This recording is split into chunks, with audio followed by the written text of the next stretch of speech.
తెలుగు రాష్ట్రాల్లో హిందుత్వ పేరుతో మతతత్వ రాజకీయాలు పెంచటం కోసం చేస్తున్నటువంటి ప్రయత్నాలు అంతకంతకు ముదురుతున్నాయి. విజయవాడలో ఈరోజు సమైక్య హిందూ శంఖారావం చేసిన దాంట్లో మిగతా ఎలా ఉంచి రాజకీయ హిందుత్వ నాయకుల సంగతి పక్కన పెట్టి సినిమా పాటల రచయిత అనంత శ్రీరామ్ మాట్లాడింది అనంత పైత్యంలాగా ఉంది. అది పూర్తిగా అంతులేని పైత్యం. హిందూ ధర్మాన్ని హననం చేసే సినిమాలను తిరస్కరించాలట, బహిష్కరించాలట. అసలు అటువంటి ఇంకోటి ఆయన సంగీత దర్శకులను పరిశ్రమలో వాళ్ళను కూడా మత ప్రాతిపదికన విభజించే ప్రయత్నం కూడా చేయటం చాలా చాలా ఆశ్చర్యం కలుగుతుంది. బహిష్కరించడం ఏంటంటే అసలు కళ్ళను మత ప్రాతిపదికన హిందూ సినిమాలు ముస్లిం సినిమాలు అని చూస్తాం. కథను బట్టి పాత్రను బట్టి ఉంటాయి, కానీ హిందూ వ్యతిరేకం హిందూ అనుకూలం ఈ చర్చ ఏంటి అసలు?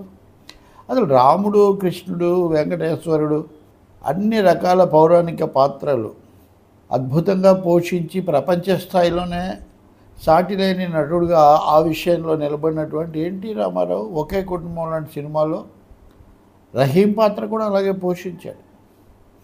నమాజ్ చేస్తాడు ఆయన చాలా సినిమాల్లో.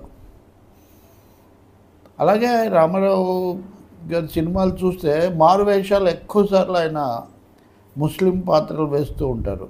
ఇది ప్రేక్షకులు కూడా ఎంతగానో ఆదరించారు కాబట్టి ఆయన ఎంత విజయాలు సాధించాడో మనకు తెలుసు.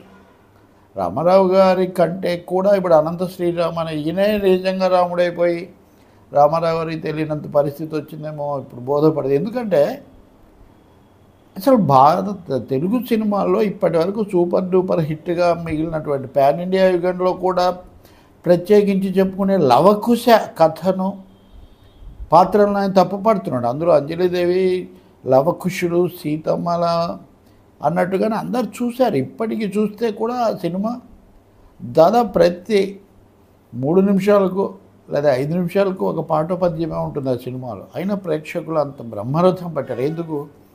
సీతమ్మ వారి కష్టాలు, అందులో లక్ష్మణుడిగా వేసిన కాంతారావు పాడే పద్యం ఇంతకు పూని వచ్చి వచించకపోతునే అది చెప్పకుండా పోతానని చెప్పటం, చివరికి భూదేవి శాపం, ఇట్లాంటివన్నీ కూడా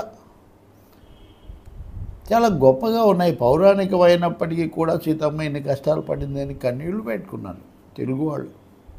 ఇప్పుడు ఈయనకు అవన్నీ తప్పు అనిపిస్తాయి. అలాగే ద్రౌపది వస్త్రాభరణం జరుగుతున్నా చూస్తూ కూర్చున్న కర్ణుణ్ణి సానుకూల కోణంలో చూపించకూడదు. మీరెవరని ఇవన్నీ చెప్పడానికి? కథతో సంబంధం లేదు, దాని స్క్రిప్ట్ ఏంటి అనేది మీకు తెలియదు, మీ ఇష్టానుసారం మీరు మాట్లాడతారా? కర్ణుడు లేని భారతమా అని ఎందుకు అన్నారు? అలాగే కర్ణుడు good man in bad company అనే మాట, అంటే చెడు బృందంలో మంచి వ్యక్తిగా అతన్ని చెప్పేటటువంటి ఒక అలవాటు లేదా? చాలా కారణాలు, కేవలం స్నేహం వల్లనే అని ఇవన్నీ ఎన్టీ రామారావు వేశారు కదా. ఎప్పుడు ప్రేక్షకులు ఎప్పుడు తప్పు పట్టలేదే. ఆయనే రాముడు, ఆయనే రావణాసురుడు. ఆ మాటకు వస్తే రావణాసురుడు బ్రాహ్మణ వంశంలో పుట్టినవాడు కదా, గొప్ప శివభక్తుడు కదా. మరి అతని పనులు ఇవన్నీ నిజంగా రావణ లీల కూడా చేశారు కదా ఈ దేశంలో కొన్ని చోట్ల. బలిచక్రవర్తిని కూడా పూజిస్తారు కదా కేరళలో. ఓనం పండుగ అందుకే చేస్తారు కదా. మీకు తెలుసు అసలు ఈ దేశంలో ఉన్న సాంస్కృతిక వైరుధ్యాలు, పురాణాల కథల్లో ఉన్నటువంటి తేడాలు, వాటి వెనక ఉన్న మూలాలు ఎప్పుడో తెలుసా?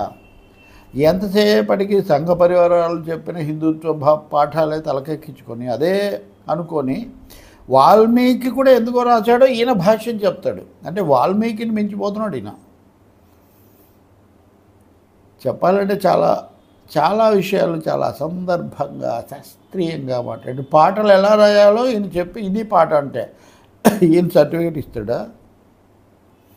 నాకంటే కొంచెం చిన్నవాడే, అది సరే వయసులో చిన్నవాడు కావచ్చు, కానీ చాలా పెద్ద పెద్ద మాటలు మాట్లాడుతున్నారే. చాలా పొరపాటు. ఇక దీని మీద అక్కడ అప్పటికప్పుడు ఒక పాట అంటాం, ఏదో పాడాడు, అది పాట నాది, అది పాట అనమాట. అంటే హిందుత్వ పేరుతో హిందువులను రెచ్చగొడితే అది గొప్ప విషయం.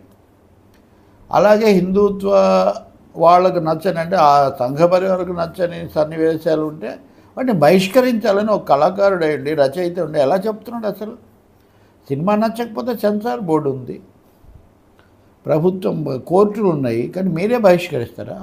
తిరస్కరించాలని మళ్ళీ సవరణ, భాషా విన్యాసం, ఇవన్నీ చాలా తప్పండి. అందుకే నేను దీన్ని అనంత పైత్యం అన్నా, అంటే ఎండ్లెస్ పైత్యం ఇది. దీన్ని తెలుగు ప్రజలు ఏమాత్రం ఆదరించరు. వాళ్ళు ఆదరించే ఉంటే ఎన్టీ రామారావు ఈ రాష్ట్రానికి ముఖ్యమంత్రి అయ్యేవాడే కాదు. రాముడు వేసినవాడు రావణుడు అయ్యేటువంటి, కృష్ణుడు వేసినవాడు దుర్యోధనుడు అయ్యేటువంటి, భీముడు వేసినవాడు కీచకుడు అయ్యేటువంటి అని ప్రజలు ఎప్పుడు తప్పపట్టలేదు. పాత్రను పాత్రగా, కథను కథగా, సినిమాను సినిమాగా చూస్తారు.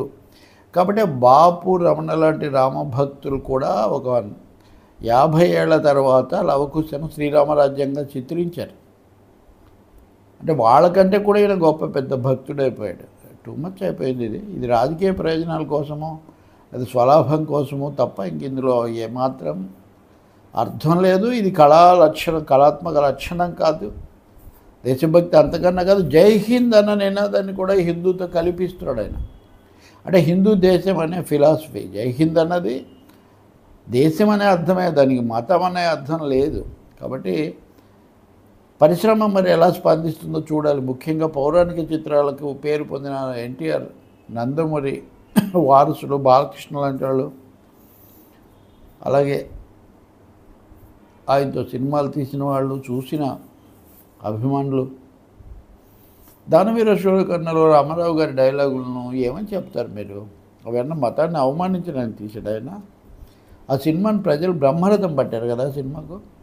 కాబట్టి ఇక్కడ నేను చెప్తుంది ఏంటంటే శృతి మించింది ఇది. రాజకీయ కోణం సినిమాలకు ఆపాదించి ఫర్మానాలు జారీ చేస్తే చెల్లుబాటు కాదు, అసలు అంగీకరించడం కూడా మన ప్రేక్షకులు చేయరని నేను బలంగా నమ్ముతున్నాను.